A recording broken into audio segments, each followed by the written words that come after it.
Resaka îles éparses samby tsy misy manan-kilefitra na i Madagasikara izany na ny la Frantsa izay samy milaza ho tompony ilay îles éparses manoloana an'izao fitakena etseroa izay efa hita elaniela moa no nahitavana an'izay taratra fitakena îles éparses izay. Ka nipitsipitsony mahakasika an'izay sy nifakavakena amintsika atao anatin'ity vidéo ity ka manasa antsika rehetra hanaraka an'ity vidéo ity hatramin'ny farany. Aza dino ny milaiky ny vidéontsika ary tsarovatra hatrany ny miabone amin'ny chaîne antsika mba ahafahanareo manaraka tsy tapaka ny vidéo zay rehefa nahito isan'andro. Tsy ampiandrela moa isika fa avy hatrany tonga de vavany ndao ary.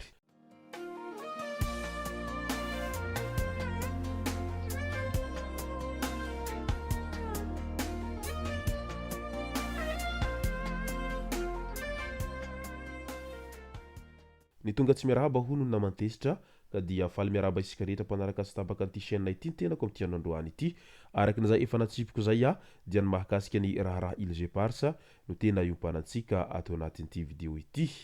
Efa ela isika no nandre fa misy resaka fitakina an'izay îles éparses izay foana no hirahiraina isan'andro vaky izao. Nefa atoa mbola tsy nahitam-bokany izany fitakina izany mandraky tiny androany.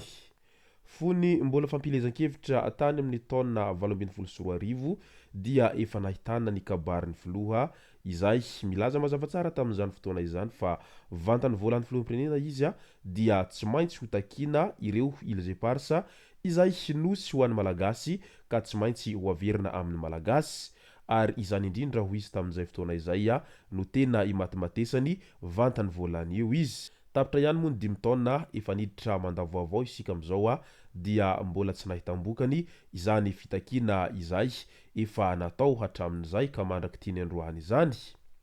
Ka maro ihany mametra-panontaniana amin'ilay manao hoe tena mbola misy fanantenana ve ny ahazoantsika an'ireo îles éparses ireo sa toy ny hena eny an-tarantsaka izy io ka tsy ho azo intsony mandrakizay. Araky ny voalazan'ireo délégation manokana izay nalefa tany Frantsa ny amin'ny mahakasika dinidinika momban'izay îles éparses izay mantsy dia nilaza izy ireo fa misy ihany ny fanantenana izay mety ahazontsika an'ireo îles éparses ireo.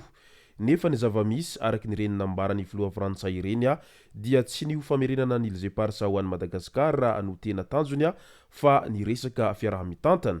Izany hoe sarotsarotra araka izany ny ahazona ambongadiny an'ireo îles éparses ireo fa ny fiaraha-mitantana no mety ho azon'ny Madagasikara raha toa ka tsy misy fiovana izay hevitra izay narosony Emmanuel Macron izay. Inona tokoa moa zany sy no tena antony mahatonga any la Frantsa izay mibodo tsy mety manakiala amin'ireo îles éparses ireo? Maro ny tombontsoa izay azon'izy ireo amin'io resaka îles éparses io.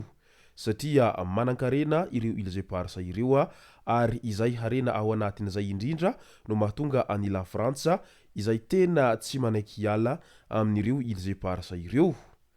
Tahaka nefa mahazatra mantsy hatramin'ny ela mandraky tiny androany dia matetika ny kontinanta afrikanina ataony Frantsa tohatra fiakarana fotsiny ary izy ny tena misitraka ny harembe amin'ireo kontinanta afrikanina izay nozanahiny hatramin'izay. Ary izay indrindra no nahatonga an'ireo firenena afrikanina sasany izay tonga saina ka niala nitsipaka tanteraka any la Frantsa. Isan'ny naneho ny hevitra mahakasika an'ity îles éparses ity hatrany moa Elia Rabevahiny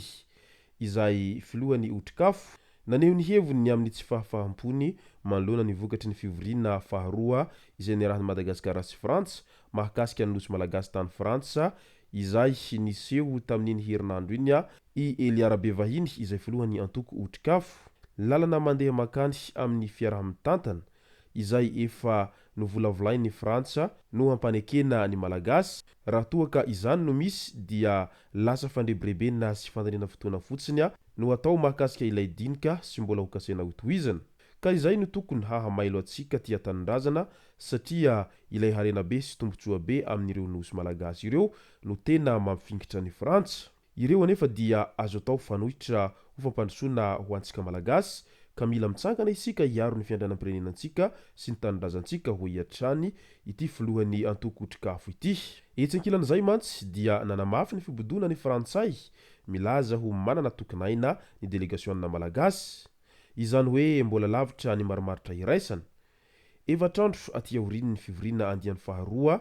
ho an'ny voamira ny tambaran'ny malagasy sy ny frantsay momba ireo nosy malagasy ireo dia hita fa samy mbola miziriziry samy tsy misy manan-kilefitra ny roa tonta mazava ny fitakiany malagasy mikasika ny nosy glorieuse Joan Donova sy Europa ary Basas da India izay nangataka lamina maharitra dia ny hahazon'ny mpanjony malagasy manjony manodidina amin'ireo nosy ireo ny fahazahoan'ny mpikaraka malagasy manao fikarohana any an-toerana ary ny fahazona mijery ireo tahirin-kevitra siantifika efa nataon'ny frantsay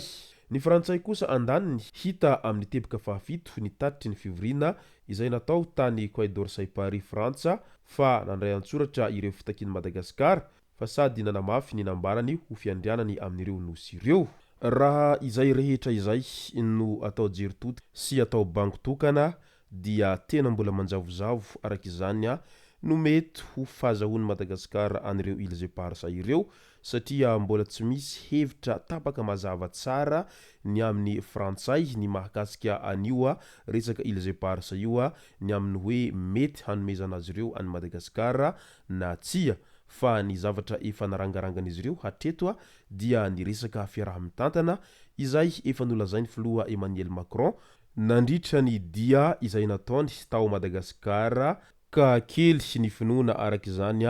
ny amin'ny ahazoantsika an'ireo Îles Éparses izay efa ela ny andrandrana sy efa ela ny takina etseroa ireo ary izay foana raha teo no hirahiraintsika amin'ilay hoe averina ny Îles Éparses averina ny Îles Éparses itsy averina ny Îles Éparses iroa ary izay foana matetika no ataon'ireo kandida izay hirotsaka ho fidina ho filoham-pirenena vaindohan'ny kabarin'izy ireo fony manao fampelezan-kevitra izy ireo ny amin'izay hamerenana ny Îles Éparses izay satria fantatra izy ireo tsara fa maharary an'ny malagasy ny tsy fahazahona an'ireo Îles Éparses ireo noho izy ireo tafiditra ao anatiny fa nanana sy harenany Madagasikara nefa ny frantsay